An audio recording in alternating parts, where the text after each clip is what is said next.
Hi అందరికీ. ఎప్పుడు టిఫిన్సే కాకుండా అప్పుడప్పుడు ఇలా చద్దన్నం కూడా ప్రిపేర్ చేసుకోండి. చాలా బాగుంటుంది. హెల్త్‌కి కూడా చాలా మంచిది. ఈ సమ్మర్‌లో ఇది తినడం వల్ల బాడీకి కూడా చలవ చేస్తుంది.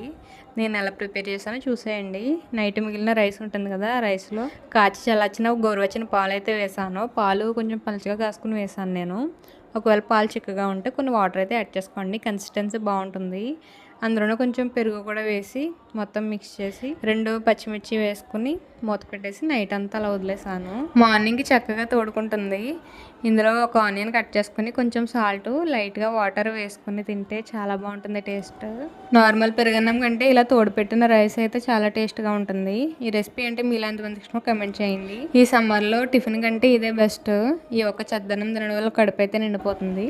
వీడియో నచ్చితే ప్లీజ్ లైక్ చేయండి గాయస్. వ్యూస్ వస్తున్నాయి కానీ లైక్స్ అయితే అసలు రావట్లేదు. ప్లీజ్ లైక్ చేయండి. కొత్తగా మన ఛానల్ ఎవరైనా చూస్తే సబ్స్క్రైబ్ చేసి సపోర్ట్ చేయండి. బాయ్ అందరికీ.